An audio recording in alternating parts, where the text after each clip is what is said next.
أهلا بيكم في مطبخ نودي وأسماء، وأنا أسماء. كفتة الحاتي في البيت بنفس الطعم وأحلى كمان. تنفع بأي لحمة مفرومة سواء من الجزار أو جاهزة، من غير بيكنج باودر ولا بقسماط، ومتماسكة وهشة ويوسي جدا. كمان هقول لكم ازاي نفرزها وتبقى جاهزة في أي وقت.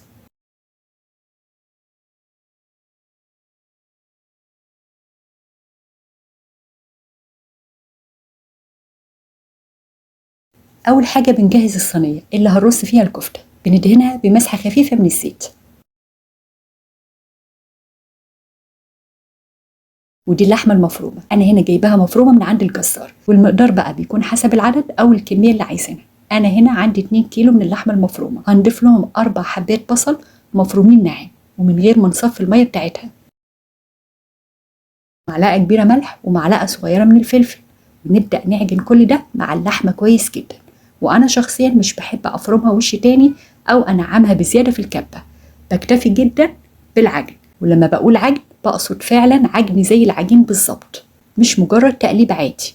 وده شكلها بعد العجن. بنبدأ بقى نشكلها، بناخد قطعة من اللحمة ونضغط عليها بإيدينا بالشكل ده، وبعدين بنشكلها صوابع زي ما انتم شايفين بالظبط. وشكلوها بقى بالحجم اللي بتحبوه، صغيرة أو كبيرة حسب رغبتكم. واحنا وبنشكلها خلوني بقى أقول لكم نسبة الدهون المناسبة جدا للكفتة بتكون من 10% لحد 20%. بلاش نزود عن كده علشان ما تكشش قوي منكم في التسوية ويصغر حجمها بزيادة، وكمان الطعم مش هيكون أفضل حاجة.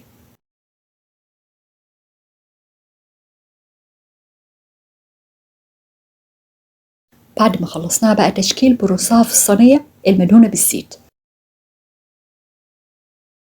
ندخلها الفريزر لحد ما يجمدوا كويس جدا. بعد ما جمدوا هنجيب بقى صينية فرن ونحط فيها 1.5 لتر من المية، ونحط شبكة الفرن عليها، وبعدين نرص وحدات الكفتة ندخلها الفرن على الرف الأوسط على أعلى حرارة عندنا لحد ما تاخد لون حلو. الوقت ده بقى بيختلف على حسب فرن كل حد فينا.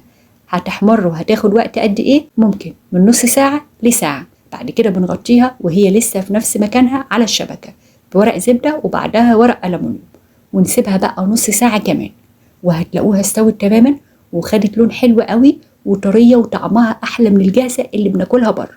كمان تقدروا تفرزوها بكل سهولة. بعد ما تجمد بنحطها في أكياس التلاجة فوق بعض أو جنب بعض، مش هتفرق خالص لأنها متماسكة. ولما نحب نسويها بنطلعها من التفريز على التسوية مباشرة. وأنا عملتها قبل كده بطريقة تانية. لو مستعجلين ومش حابين نفرز هتسووها بمنتهى السهولة، وهسيب لكم لينك الطريقة في الوصف. جربوا الطريقتين وقولوا لي بقى أنهي واحدة عجبتكم أكتر. بالنسبة لي الاتنين أحلى من بعض. فأتمنى الوصفة تكون عجبتكم وتشاركوها بقى مع كل اللي بتحبوه. واستنوني في وصفة جديدة من مطبخ نودي وأسماء، وبالهنا على قلوبكم.